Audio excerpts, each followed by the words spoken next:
humanity had always stayed neutral. In a galaxy filled with noise, arguments, and endless struggle, humans chose distance. While great powers formed alliances and broke them just as quickly, while fleets gathered and borders burned, human space remained quiet. They did not rush to take sides. They did not promise military support. They did not threaten or demand. They watched. From the outside it looked like fear. The galaxy was large and restless. New species joined every century, each bringing ambition, pride, and old grudges. Conflicts were common. Small wars became large ones. Large wars reshaped regions of space. In this constant motion, neutrality was rare and often short-lived. But humanity kept it. Human trade ships moved calmly through shared routes. Their crews followed rules carefully and avoided dangerous systems. Human scientists shared knowledge freely but never controlled it. Human engineers helped stabilize stations and then left without asking for reward. They were useful, quiet, and distant. Leaders like Adam, Leo, and Anna represented humanity at galactic meetings. They were not powerful figures in appearance. They wore simple clothes and spoke without emotion. When debates grew loud, they waited. When decisions were rushed, they slowed them. Adam was known for listening more than speaking.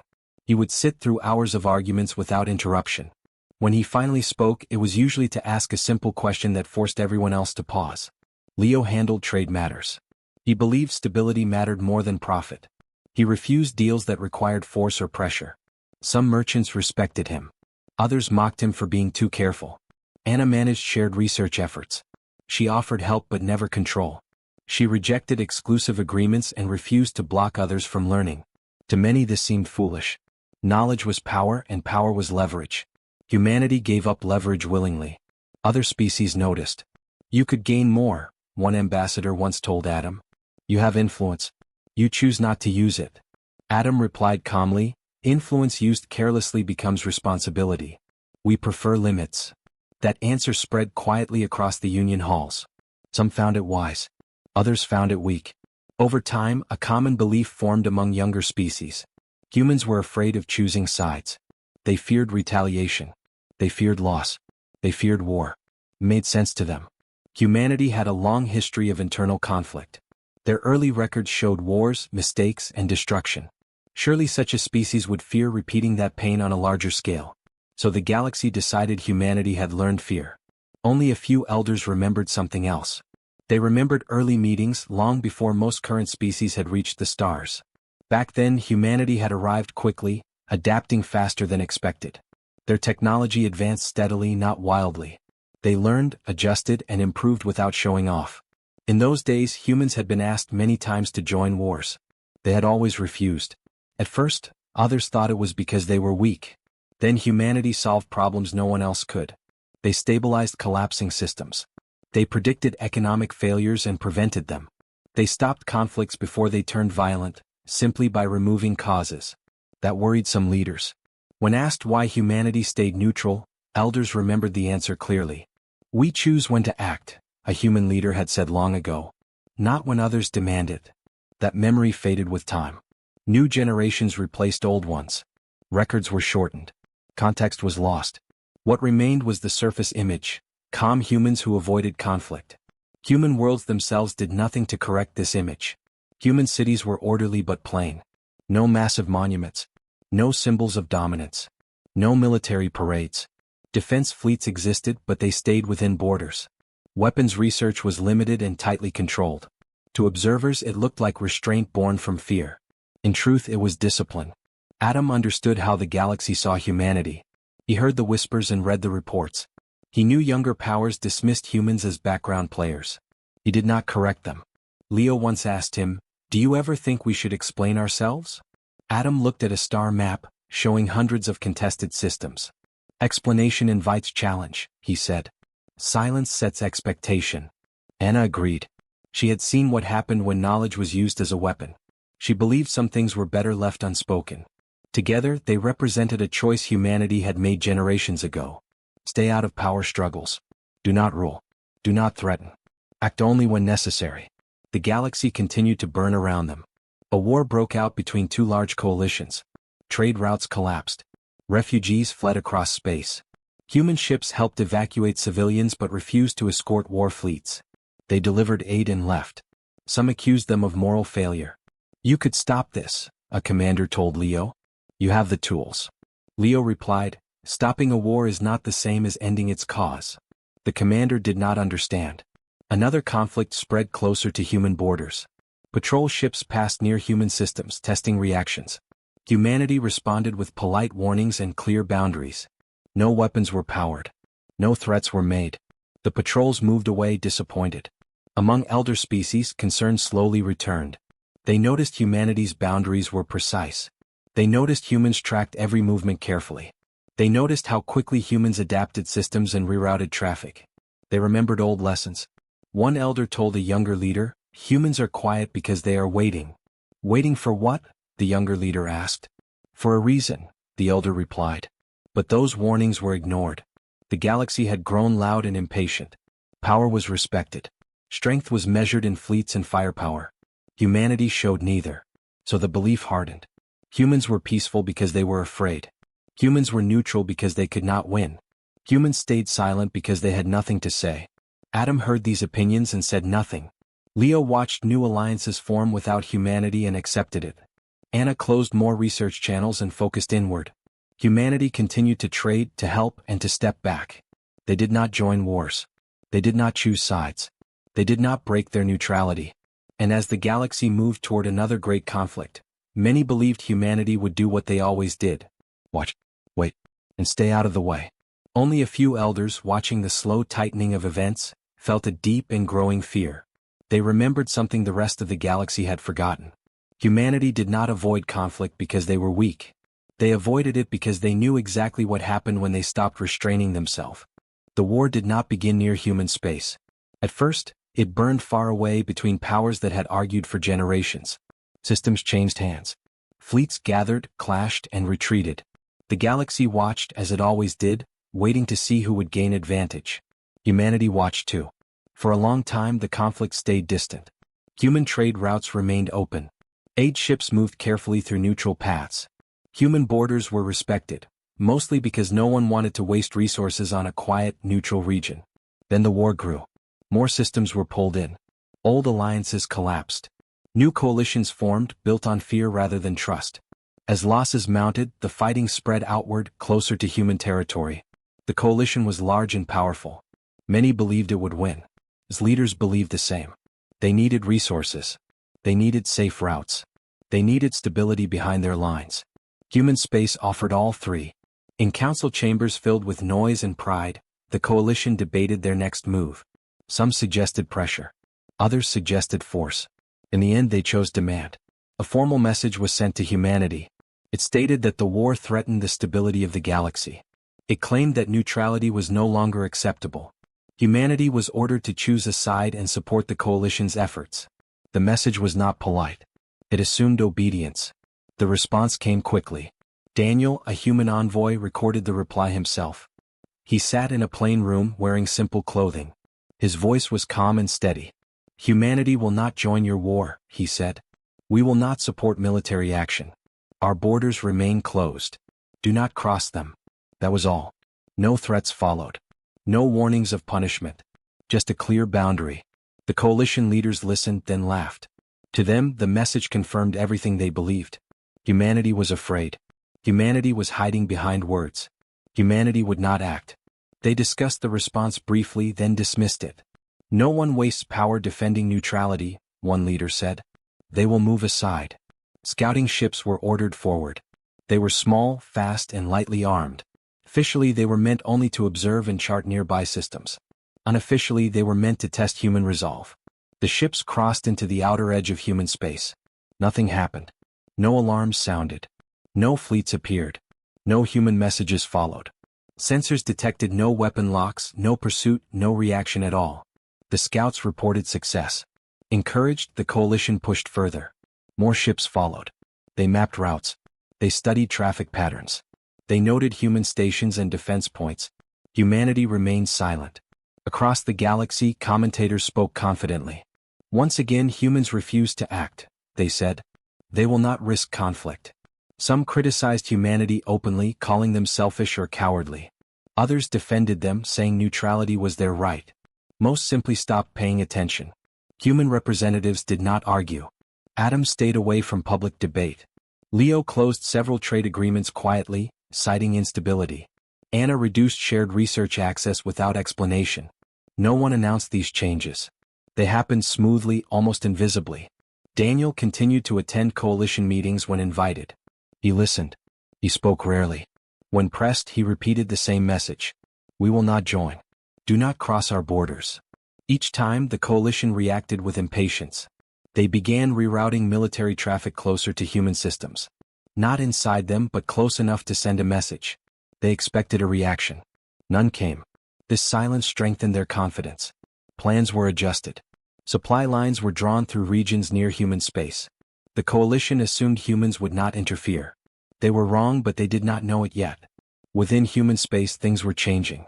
Ships shifted routes quietly. Stations updated systems. Long-term projects moved into final stages.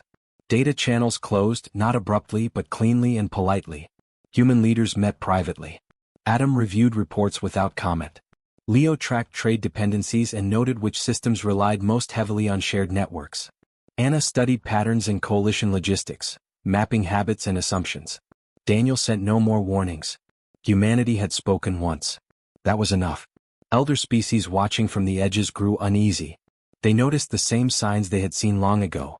Subtle changes. Quiet preparation. The absence of visible force. They began to move fleets away from the region. Not publicly. Not with explanation. They simply repositioned assets, citing caution. Younger species mocked them. Why retreat? They asked. Humans aren't doing anything. The elders did not answer. The coalition pushed further. A patrol group crossed deeper into human territory, still avoiding major stations but clearly inside the boundary. Humanity did not respond. To the galaxy, it looked exactly like before. Humans would back down. Humans would step aside. Humans would stay neutral no matter what. The belief became comfortable. It fit the story everyone wanted to tell. Only a few noticed something odd. Human civilian traffic near the border vanished completely. Stations shut down without warning. Navigation beacons adjusted their signals, subtly altering routes. These changes were small and easy to ignore.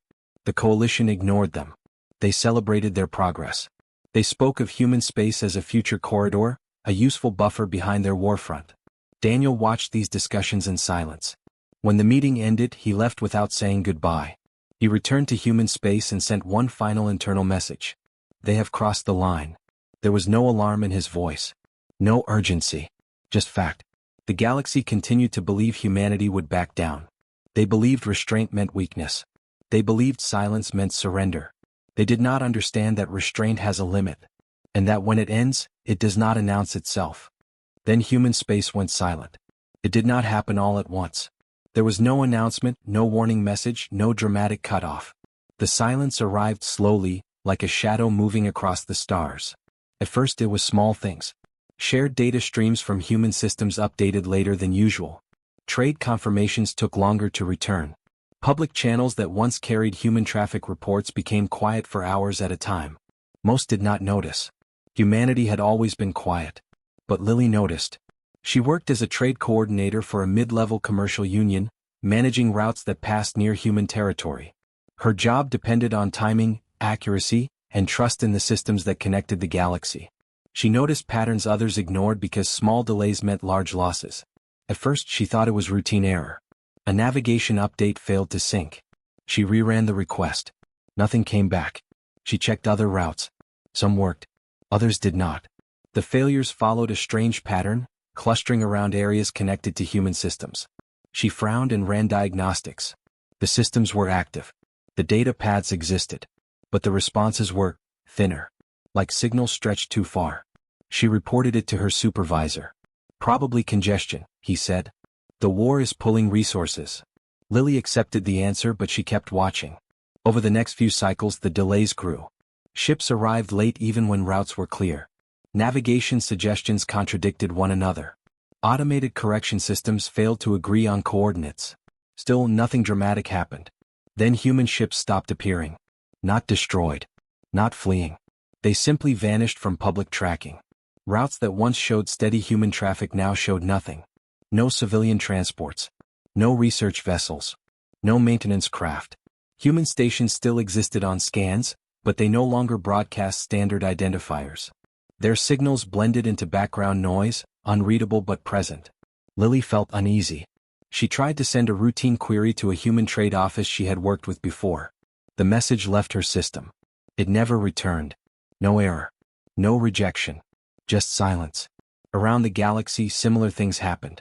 Messages sent through shared networks slowed or failed when passing near human-controlled infrastructure.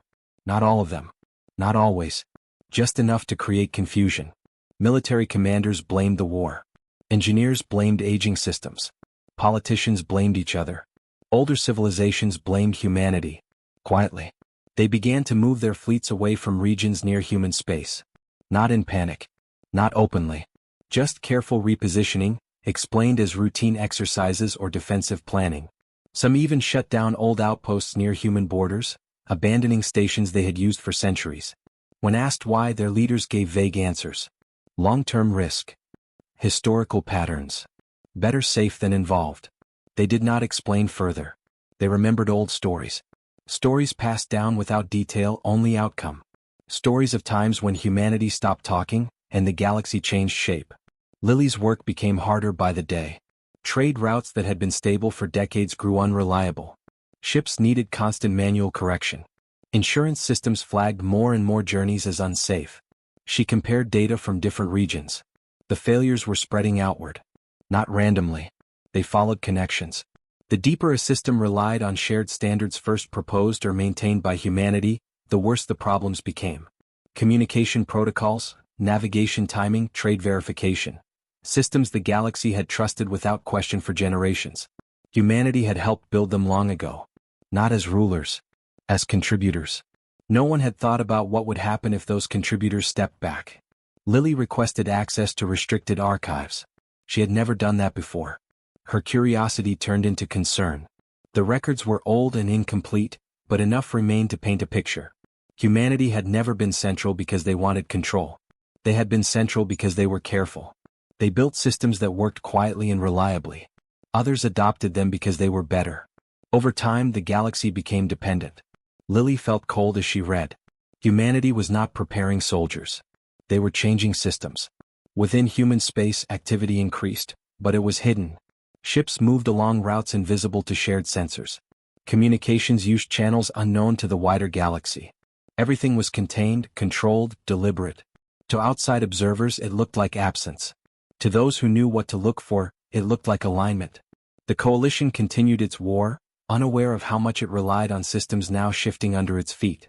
Small coordination failures became larger ones. Supply schedules slipped. Command signals arrived late or out of order. They blamed stress. They did not look inward. Lily watched a major trade hub suspend operations for the first time in its history. Not because of attack. Because it could not verify transactions reliably anymore. That had never happened before. She contacted an elder advisor she trusted, someone who had been in trade longer than anyone else she knew. "What's happening?" she asked. There was a long pause before the reply came. "Humanity has gone quiet," the elder said. "That is never accidental." "But they haven't attacked," Lily said. "They haven't said anything." "They don't need to," the elder replied. "When humans prepare for war, they don't raise armies. What do they do then? They remove assumptions." Across the galaxy, the silence deepened. Human channels remained closed. No public statements. No responses to accusations or demands. Human representatives did not appear at emergency meetings. Adam, Leo, Anna, Daniel, none of them were seen. To many, it felt like abandonment. To a few, it felt like the moment just before something final. The coalition finally noticed something was wrong. Fleet movements became unpredictable. Reinforcements arrived late. Orders failed to synchronize across regions. They accused sabotage. They searched for enemies. They did not find any. Humanity was not fighting them. Humanity was letting the galaxy feel what it meant to lose the quiet support it had taken for granted. Lily closed her terminal and sat back, heart racing. She understood now. Humanity had not withdrawn because they were afraid. They had withdrawn because the warning had passed. The systems the galaxy depended on were changing, slowly and carefully, without breaking. Not destroying. Not attacking. Rewriting conditions. And once those conditions finished shifting, there would be no argument left to make. Only consequences. The change came without sound. There was no great explosion, no sudden attack, no warning alarm that echoed across the stars. The coalition simply woke to a war that no longer worked. At first, commanders thought it was confusion. Reports arrived late. Some never arrived at all. Orders sent from Central Command showed as delivered, but no confirmation returned. Units waited for instructions that never came. Fleet movements became uncertain. Ships launched on schedule but they did not arrive together. Some appeared hours late. Others emerged far from their intended positions. A few never reported back, not because they were destroyed but because they could not reconnect. The war depended on coordination. Coordination was gone. Supply ships missed rendezvous points. Fuel deliveries failed to reach frontline fleets. Medical stations reported shortages. Repair yards sat idle, waiting for parts that were marked as delivered but never appeared. Still, no one had been attacked. No weapons were fired. No worlds burned. No cities were lost. The war was breaking without violence. Coalition leaders held emergency meetings. Voices rose. Accusations flew. Some blamed internal failure. Others accused hidden enemies. A few whispered the name they had tried not to think about. Humanity. But there was no proof. No fleets. No signals. No demands. Just absence. Commanders tried to simplify operations. They reduced fleet sizes. They shortened routes. They switched to older systems. Each change worked briefly then failed in a new way. The war slowed. Then it stalled. A major offensive was planned to turn the tide. Thousands of ships were meant to move together through a narrow region of space. The plan was precise, tested, and confident. When the time came, only a fraction of the fleet arrived. The rest were scattered across nearby systems, separated by small but critical errors. They could not regroup quickly. Communication delays turned minutes into hours. The window passed. The offensive was cancelled. For the first time, coalition leaders felt fear. Not fear of defeat. Fear of helplessness. They tried to contact allies. Some answered with concern. Others did not respond at all. A few quietly withdrew support, citing internal issues. The coalition stood alone, holding a war it could no longer control. Across the galaxy, others watched carefully. Older civilizations did not celebrate. They did not mock. They simply observed, knowing what was coming. Trade groups froze contracts tied to the coalition. Insurance networks raised risks to impossible levels. Neutral systems closed their borders not by order but by habit. Everyone was adjusting. Everyone except the coalition. They sent a final demand toward human space. The message was harsh, desperate, and angry. It accused humanity of sabotage. It threatened retaliation. The message never received a reply. Instead, something else happened. A signal appeared. It did not arrive through known channels. It did not follow standard protocols. It appeared everywhere at once, clear and steady, impossible to block. Every ship, every station, every listening post. The broadcast showed a simple room. No banners. No guards. No symbols of power. A woman sat calmly at a table. Her name was Grace. She looked directly at the camera. Her expression was steady, almost gentle. When she spoke, her voice was soft, but it carried clearly. "We warned you," she said. She did not raise her voice. She did not pause for effect. "We told you where our boundary was," Grace continued. "We asked you not to cross it." Images appeared beside her. Maps of human space. Lines marking borders. Data points showing moments when they were ignored. "We stayed neutral for a long time," she said. "Not because we were afraid. Because restraint keeps things stable." The images shifted. Trade routes. Communication paths. Navigation systems. Many of them traced back to designs and standards humanity had helped build long ago. "You depended on systems we helped create," Grace said. "We shared them freely. We maintained them quietly." The lines dimmed. "When you crossed our border," she said, "you told us our restraint no longer mattered to you." Grace folded her hands. "So our restraint ended." There was no anger in her voice. No pride. Just certainty. "We did not attack you," she said. "We did not destroy your worlds. We did not take your people." The images showed coalition fleets stalled and scattered. Supply lines marked with breaks. Command signals fading into nothing. "We simply stopped supporting a system that no longer respected its limits," Grace said. She looked into the camera again. "This correction is permanent." The signal ended. No threats followed. No countdown. No further explanation. The war stopped. Not because a treaty was signed, Not because a surrender was declared. It stopped because it could not continue. Coalition fleets returned to local space, moving slowly and carefully. Commanders resigned. Leaders stepped down. Worlds focused inward, struggling to adapt to smaller, disconnected systems. The galaxy adjusted quickly. Trade rerouted. Communication standards stabilized. Conflicts cooled as supply limits forced negotiation instead of force. Humanity said nothing more. They did not claim credit. They did not demand apology. They did not take control. They returned to silence. Grace was never seen again in public records. Her message was replayed countless times, studied in schools and council chambers. Her words were not remembered as a threat. They were remembered as a line. A reminder. Humanity had warned the galaxy. And when that warning was ignored, they did not rage. They simply ended the conditions that allowed the war to exist. From that day forward, no one ever confused restraint with weakness again. Centuries later, the galaxy looked very different. Stars still burned. Worlds still turned. New species rose from oceans, deserts, and frozen plains. They learned to speak, to think, and to look up at the sky with questions in their minds. As always, they wondered who ruled the stars. And as always, they were taught the same lesson. In the first cycles after joining the galactic community, every new species learned basic laws. How to trade. How to travel. How to speak across the void. And among these lessons, one rule was always given special care. Never disturb humanity. It was not spoken loudly. It was not surrounded by fear. It was delivered calmly like a law of nature. Young leaders often asked why. Their teachers would pause, then begin the story. They spoke of a time when the galaxy believed humanity was weak. A time when humans stayed neutral while others fought. A time when many thought restraint meant fear. They spoke of a war that spread too far. Of a coalition that demanded obedience. Of borders crossed and warnings ignored. They spoke of silence. The teachers never spoke of great battles or burning worlds because there were none. They spoke instead of systems that stopped working. Of fleets that could no longer move. Of supply lines that quietly failed. They spoke of a single message, spoken by a calm human voice, and of a war that ended without a final shot. The students always listened closely at that part. What happened to humanity after? They would ask. The answer was always the same. Nothing. Humanity returned to silence. They did not rise as rulers. They did not demand power or territory. They did not change their borders or rewrite galactic law. They simply stepped back into the same quiet place they had always occupied. Their worlds remained modest. Their cities stayed calm and controlled. Their ships traveled rarely and with purpose.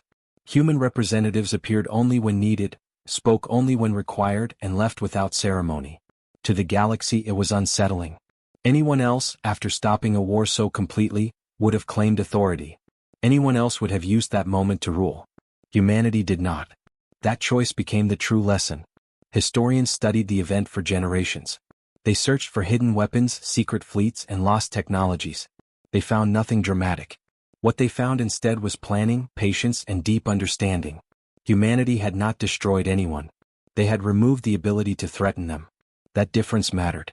The coalition that once tried to force humanity into war still existed, though in a much smaller form. Their space was quiet and limited. They traded locally and focused inward. They told their children the truth without pride or excuse.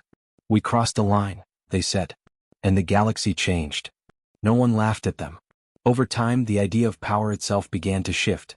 Younger civilizations no longer rushed to build the largest fleets. They invested instead in stability, resilience, and cooperation. They studied how systems connected, not just how weapons fired. Humanity had changed the galaxy without ruling it. Adam, Leo, Anna, Daniel, and Grace became names found in deep archives. Their faces appeared in old recordings, always calm, always controlled. They were not celebrated as heroes in the human sense. Humans did not build statues for them. Other species did. Not because they feared them, but because they respected what they represented. Care, choice, limits. Humanity continued to help quietly. They shared knowledge when asked. They repaired systems when needed. They stepped back when tensions rose. They never reminded the galaxy of what they could do. They did not need to. Whenever a conflict grew too close to human space, it slowed. Not because of threats, but because everyone involved remembered the story. They remembered what happened when restraint ended. And so they stopped themselves. A common saying spread across the stars. Do not force the careful ones to act. Human children grew up hearing the story too, though it was told differently. To them it was not a tale of power but of responsibility. They were taught why restraint mattered and why it must be protected. You do not act because you can, their elders said. You act because you must. That belief shaped generations. Humanity never again needed to end a galactic war. No one ever tested that boundary again. Not because humanity threatened retaliation. Not because they ruled through fear. But because the galaxy finally understood the truth. Humans were never weak. They were careful. And careful beings, once forced to stop being careful, change everything. So the rule remained. Quiet. Clear. Unbroken. Never disturb humanity. Not as a warning. As understanding. And across the endless stars, that understanding held. Forever.